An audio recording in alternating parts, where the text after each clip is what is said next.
Hello everyone, today we are going to start Unit 1 of Food Production, Introduction to Cookery. पहले हम शुरू करते हैं ऑब्जेक्टिव से. To explain the effect of heat on components of food. दूसरा है to state the objectives of cooking food. मतलब जब हम डिफरेंट कंपोनेंट्स ऑफ फूड पे हीट अप्लाई करेंगे तो उसके क्या क्या इफेक्ट होंगे, और दूसरा उसके ऑब्जेक्टिव्स के बारे में. तो आइए कंपोनेंट्स ऑफ फूड से स्टार्ट करते हैं. The purpose of cooking food is to break down it from its complex form to simple form so that it can be consumed by the human body. Complex form से simple form में convert करने के लिए हम food को cook करते हैं, जिससे कि वो आराम से ह्यूमन बॉडी के द्वारा कंज्यूम करा जा सके. To break down the components of food, mainly the protein, fat, carbohydrate, vitamin and minerals, the effect of heat has to be understood. Proteins. Protein plays the role of growth and repair, hence good source of protein is required.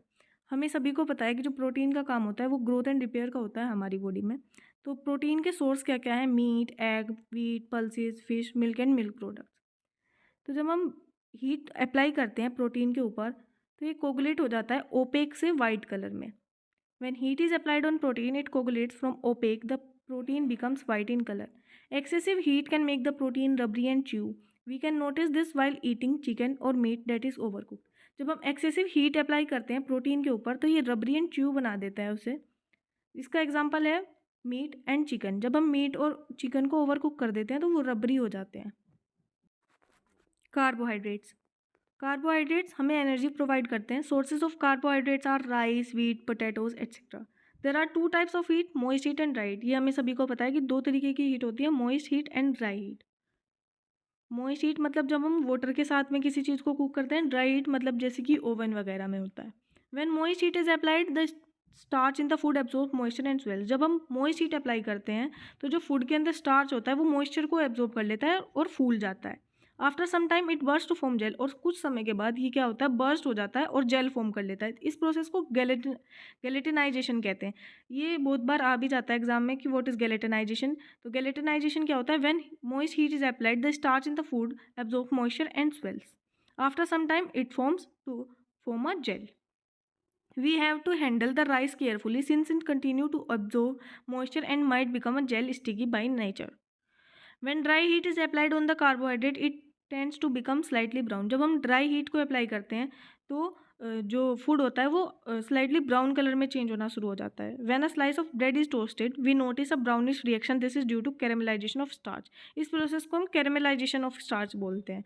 ये exam में आ जाता है what is gelatinization and what is caramelization. तो जब हम moist heat provide करेंगे तो वो होगा गैलेटिनाइजेशन, एंड जब हम ड्राई हीट प्रोवाइड करेंगे तो वो होगा कैरेमलाइजेशन. चलिए अब स्टार्ट करते हैं fats. This provides heat and energy. जो फैट्स होते हैं वो हमारी बॉडी में हीट एंड एनर्जी को प्रोवाइड करते हैं. Sources of fats are meat, egg, milk, nuts etcetera. They are made up of triglycerides which are a combination of free fatty acid and glycerol. जो fats होते हैं वो combination होते हैं free fatty acids का and glycerol का. On application of heat fat breaks into free fatty acids and glycerol. जब हम हीट अप्लाई करते हैं फैट्स के ऊपर तो वो दो भाग में डिवाइड हो जाते हैं, फ्री फैटी एसिड्स में एंड ग्लिसरॉल में. If they are cooked further the glycerol convert into acrolein. जब अगर हम उन्हें ओवर कुक करते रहेंगे तो जो ग्लिसरॉल होता है वो एक्रोलिन में कन्वर्ट हो जाता है, which is not good for our digestive system. For example, when oil is used for deep frying it expose to a high temperature और रीयूज फ्रीक्वेंटली. अगर हम एक ही ऑयल को डीप फ्राइंग के लिए यूज़ करे जा रहे हैं फ्रीक्वेंटली तो आपने देखा होगा कि उसका फ्लेवर भी चला जाता है फूड का और वो डाइजेस्ट करने के लिए भी ईजी नहीं रह जाता. जैसे कि कुछ स्टॉल्स होते हैं रोड साइड पे तो वो एक ही तेल को यूज़ करते रहते हैं बार बार, तो उससे क्या होता है फूड का जो फ्लेवर हो जाता है वो भी चला जाता है और वो ईजिली डाइजेस्ट नहीं हो पाता. Vitamins and minerals, they protect the body immunity system. जो विटामिन्स एंड मिनरल होते हैं वो हमारा इम्यूनिटी सिस्टम को बूस्ट करते हैं. Sources are found in vegetables, fruits and legumes. Some vitamins are lost when introduce to water और heat, but largely vitamins and 20 different minerals remain unchange with heat. कुछ vitamins ऐसे होते हैं जब हम उन्हें वाटर से इंट्रोड्यूस करते हैं तो वो लॉस्ट हो जाते हैं. जैसे कि vitamin A and B are fat soluble not water soluble. जो विटामिन ए एंड बी होते हैं वो वाटर सोल्यूबल नहीं होते, फैट सोल्यूबल होते हैं and are not destroyed by cooking. Water soluble vitamin C and B are easily destroyed और lost into the cooking water. Vitamin C easily vanish. Vitamin B and C जो होते हैं वो क्या होते हैं, वाटर सोल्यूबल होते हैं.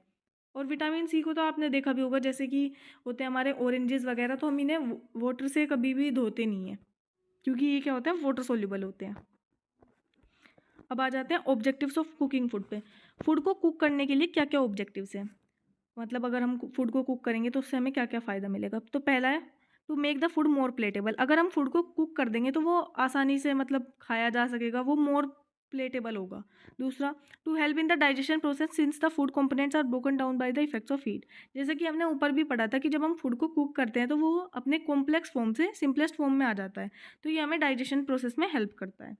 Third, it kills the bacteria and keep the food sterile. ये क्या होता है, फूड में जो भी बैक्टीरिया होते हैं उन्हें किल कर देता है। It improves the I appeal, ये हमारी आई अपील भी बढ़ाएगा फूड की। जब हम उसे गार्निश वगैरह कर देंगे अच्छे से तो वो आई अपील भी बढ़ जाएगी, तो उससे क्या होगा कि हमारा फूड को और ज़्यादा खाने का मन करेगा। When different ingredient are used in the preparation it enhance the nutrition value of the dish. जब हम उसमें डिफरेंट इंग्रेडिएंट्स डालेंगे तो वो उसकी न्यूट्रिशन वैल्यू को भी इनहेंस करेगा। डिफरेंट मेथड ऑफ कुकिंग, जब हम मेथड्स के डिफरेंट तरीके अपनाएंगे तो वो क्या करेगा, उसमें फ्लेवर लाएगा और अरोमा लाएगा, मतलब अच्छी स्मेल होगी और अच्छा उसका फ्लेवर होगा। Cooked food can be stored for a long time, और ये तो है ही कि जो कुकड फूड होता है उसे हम लंबे समय तक क्या कर सकते हैं, स्टोर कर सकते हैं। तो स्टूडेंट्स, हमारा चैप्टर यहीं पे ख़त्म होता है। अगर आपको पसंद आए तो प्लीज़ लाइक एंड सब्सक्राइब।